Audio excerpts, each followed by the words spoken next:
July 1991, Milwaukee, Wisconsin. Late at night, a young man wearing handcuffs approaches the police. He looks terrified. His voice is shaking, and he keeps repeating the same sentence. "Don't take me back to that apartment." At first, the officers believe it may be a domestic dispute, but eventually they return to the building with him, and the moment the apartment door opens, everything changes. Inside the refrigerator, inside the bedroom, inside the drawers, and hidden along the walls, they discover evidence too disturbing to process at first glance. Photographs, tools, remains, records of things that should never have existed. And the owner of that apartment was a quiet man named Jeffrey Dahmer, the man who would later become known as the Milwaukee Cannibal.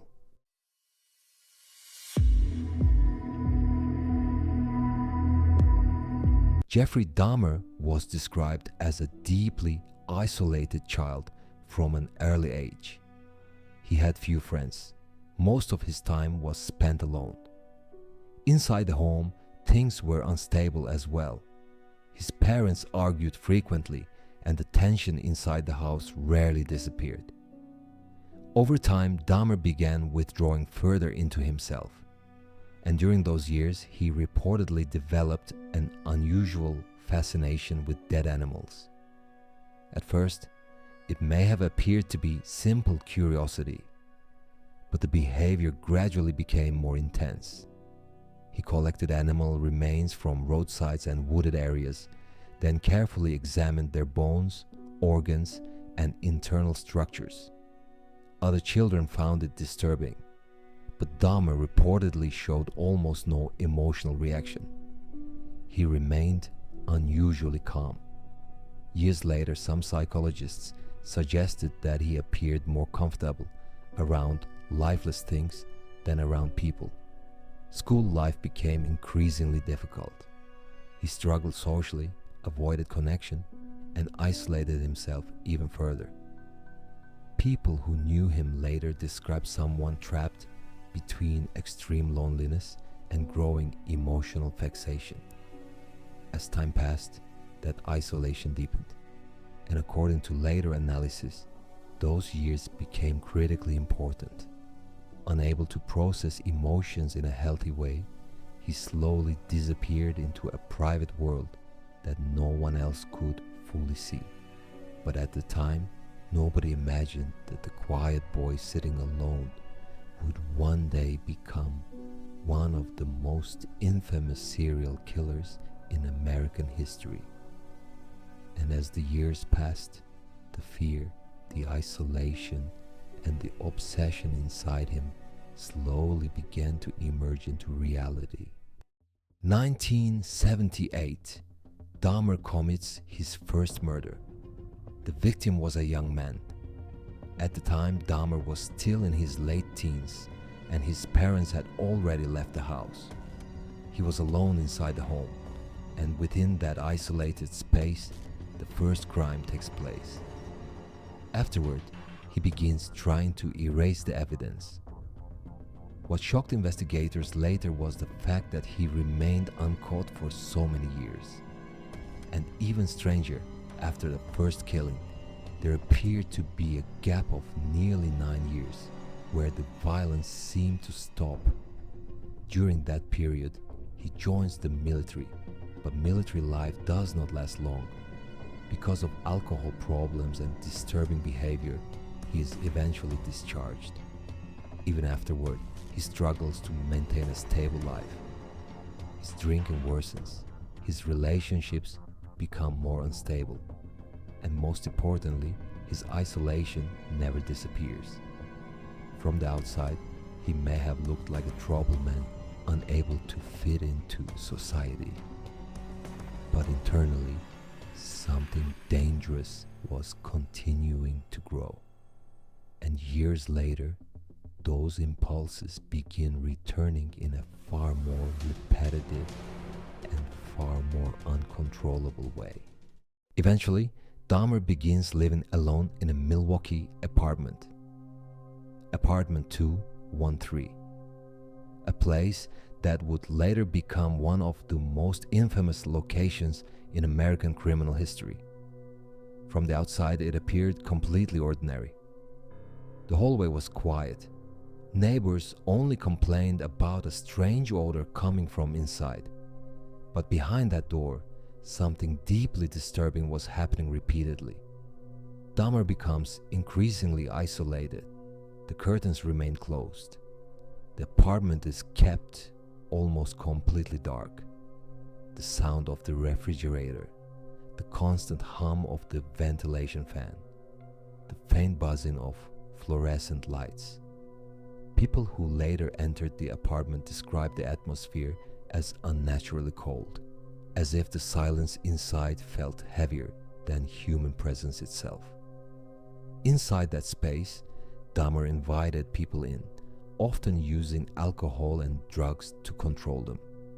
But what made the situation even more disturbing was not only the violence, it was the psychological collapse happening underneath it all.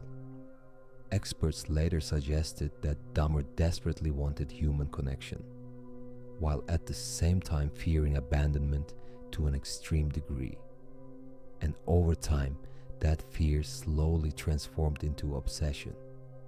He reportedly wanted to create a situation where nobody could leave him.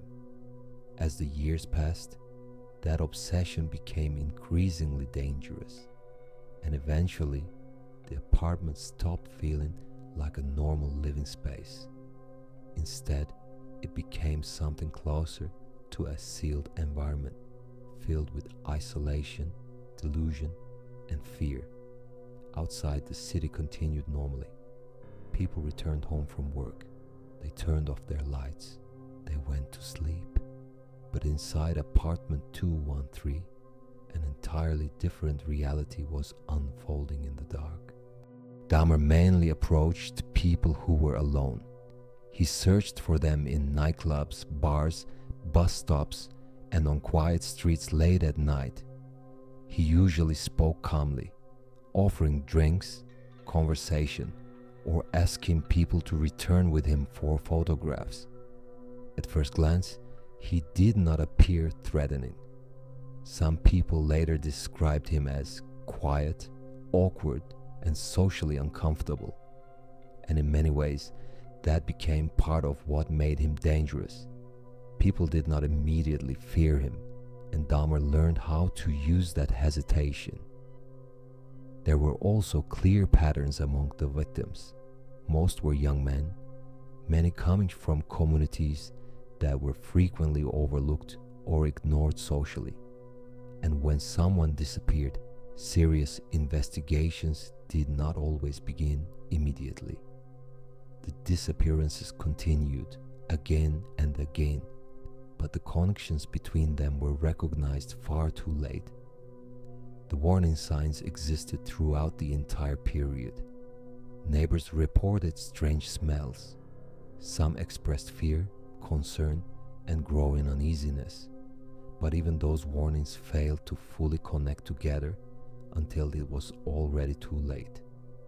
And within that indifference, Dahmer was able to continue. As the years passed, his behavior became bolder, more reckless, and increasingly difficult to hide. And eventually, the moment arrives that changes everything.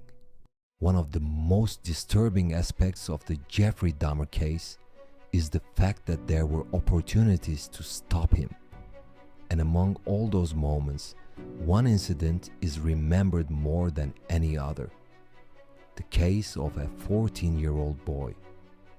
Late at night, a young boy is found wandering the street in severe distress. People nearby immediately sense that something is wrong, and the police are called. But when officers arrive, Dahmer claims the boy is his boyfriend and says the situation is simply a private domestic dispute. The officers investigate briefly, but in the end, the boy is returned to Dahmer. That decision later becomes one of the most heavily criticized moments in the entire investigation. The police response, the radio communications, and the handling of the incident are still discussed in America today, because it was a moment when suspicion was possible, a moment when intervention could have happened, but that opportunity never became reality. The victim's condition was never fully examined.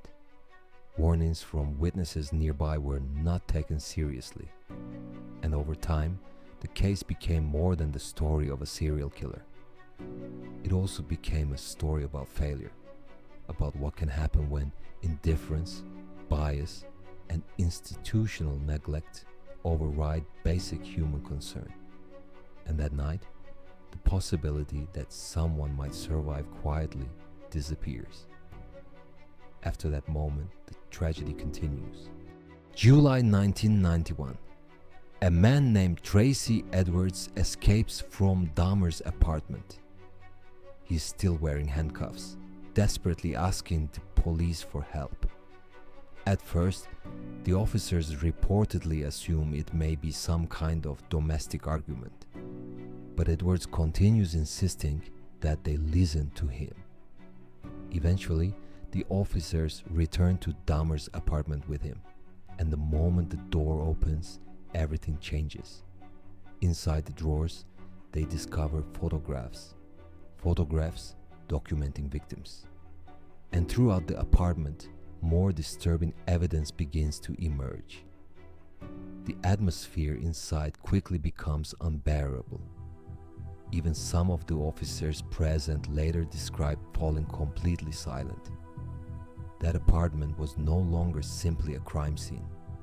It felt like a place where prolonged fear, violence, and psychological collapse had been left behind for years. Dahmer is finally arrested, and only then does America fully learn his name, Jeffrey Dahmer, the man at the center of one of Milwaukee's most infamous serial murder cases. But what shocked people most was not only the crimes themselves, it was the realization that he had lived for years hidden inside the ordinary rhythm of everyday city life. During the trial, details about Dahmer's crimes and psychological condition gradually become public. He admits that he wanted complete control over his victims. He also explains that he feared abandonment to an extreme degree and wanted to prevent people from ever leaving him. Experts later describe an obsessive psychological need to keep human connection permanently under his control. Multiple psychiatric evaluations are conducted during the trial. Some specialists argue that Dahmer was severely mentally disturbed. Others insist that he fully understood the nature of his actions and the consequences behind them. In the end, the court rules that he is legally responsible for the crimes. Dahmer receives multiple life sentences, but even after the trial ends, the public discomfort does not disappear, because the case raises another question. How had he remained free for so long? There had been reports, missing persons, repeated warning signs, and yet the connections between them were recognized far too late. As time passes, people begin realizing how many opportunities society had ignored, and gradually the case stops being viewed as only the story of a serial killer. It also becomes a story about institutional failure, about what happens when warning signs are dismissed, when vulnerable people are overlooked, and when systems meant to protect others fail to act in time. And in the end, people realized they were not only confronting a monster, they were also confronting the system that failed to stop him. 1994. Jeffrey Dahmer is killed inside prison after being attacked by another inmate. The news spreads rapidly around the world. Some people describe it as a deserved ending. Others see it as simply another act of violence born from the same cycle of brutality. But even then, the suffering experienced by the victims' families does not disappear. The case may have ended, but the damage remained. And even now, the Jeffrey Dahmer case is remembered as more than just another serial murder investigation. It became a story about distorted obsession, about warning signs ignored repeatedly, and about the countless moments society chose not to confront what was happening directly in front of it. All of those failures together allowed the tragedy to continue for years. And even now, people continue asking the same question. Was Jeffrey Dahmer simply born a monster? Or if someone had recognized those warning signs earlier, if someone had intervened sooner, could this story have ended differently? Jeffrey Dahmer's crimes are over, but the discomfort left behind by the case has never truly disappeared. An ordinary city, an ordinary apartment, and the closed door of apartment 213. The moment the door opened, people finally realized that the most dangerous forms of horror do not always appear suddenly. Sometimes they remain hidden for years, quietly existing inside the places closest to us. And even now, people continue asking the same question. Did we truly fail to recognize the warning signs? Or did society simply choose not to confront them until it was too late? This was not only the story of Jeffrey Dahmer, it was also the story of everything surrounding him. The silence, the missed warnings, and the failures that allowed the tragedy to continue. The case that shocked Milwaukee and the world. This story ends here, but in the darkness, stories remain. Will you stay for the next one? Dark Case Hub.